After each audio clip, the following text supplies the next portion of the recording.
Do you think we'll get any points deductions this season? Because those were the 3 clubs that were being mentioned a year or so ago. Stoke have played their get out of jail free card because they've sold the stadium to Bet365. Yeah. And now you can't do that anymore, right? Yeah.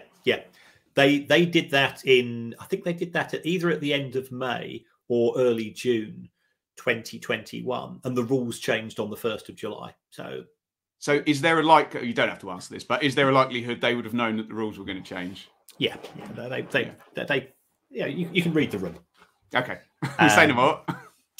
And therefore they did the best thing in the interest of the club. No issue with that whatsoever. No. Whether the rule should have been there in the first place is a separate issue. In the case of Borough, I think Borough are actually probably okay because they have had a few player sales. I don't think they've got a lot of flexibility, and I think they've got a few players who will be again out of contract. So that will help them.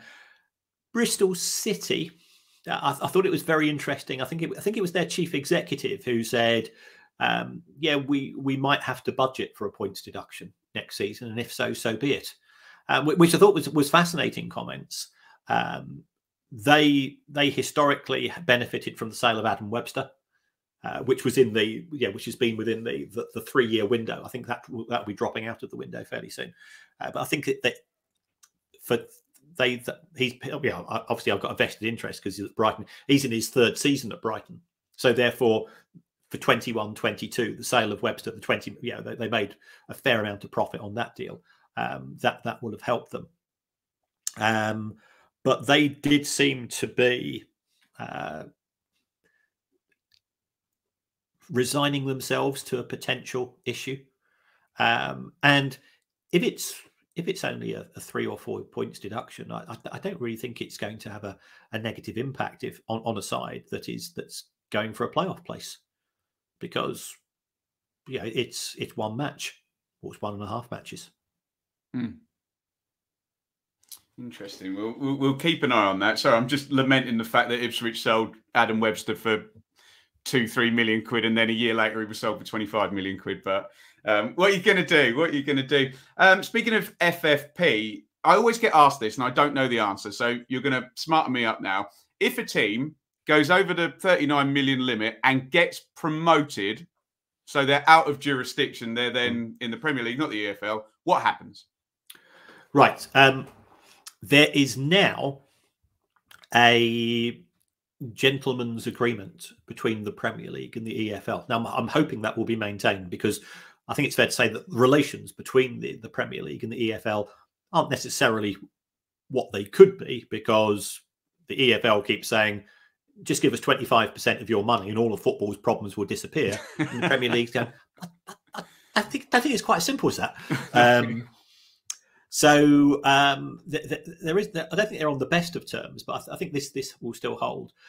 If a club is promoted and is subsequently found by the EFL to have breached profitability and sustainability rules, what tends to happen is that the charges will be laid and that there will be a fine on that club. Now, although the Premier League is a separate legal entity to the EFL, the agreement is that the Premier League will collect that fine, or will ensure that fine is paid by the Premier League club. And we've seen that in respect of Bournemouth.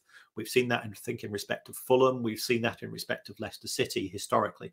So that's where we are. The Premier League has said we will not be prepared to impose points deductions, because it will affect the integrity of our competition.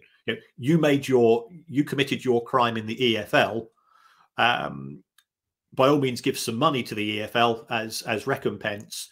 What you're not going to do is to mess around with our table. If somebody messes up and breaches Premier League profitability and sustainability rules, then we're at liberty to impose fines, points deductions, wage caps, squad limits, and so on. But they are not willing to go further than saying that we will reinforce any financial penalties to clubs which are in breach. Are you happy with that, Kieran? Because if I drive my car very recklessly through Bedfordshire and I get followed by Bedfordshire police, I endanger lots of Bedfordshire citizens, and then I cross the border into Hertfordshire. Is it right that Bedfordshire police would then go, oh, he's gone now? I still endangered lots of people, didn't I? You did. The Premier League's concerned about the interests of the Premier League. So, sort of to use your analogy, if you're a wanted felon in France and you flee to the UK, and there's not an agreement between the two parties for the transfer of prisoners, then yes, you are now potentially a loose cannon in the UK, but the UK will say, well, there's no paperwork, there's no agreement. So it all comes down to the relationship between the two entities. My personal view, remember Brighton have been promoted to the Premier League, so if it happened to Bournemouth or Fulham, because Fulham will have lost an absolute fortune in the Championship last season. If Mitrovic is on the $6 million a year that he's rumoured to be receiving, I'll say no more. I'll speak to you after the people.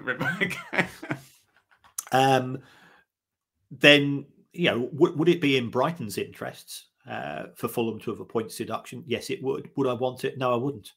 On the pitch, let's settle it there, and let's address off the pitch issues, and that's what financial mismanagement is. Let's address off the pitch issues as much as we can with off the pitch settlements.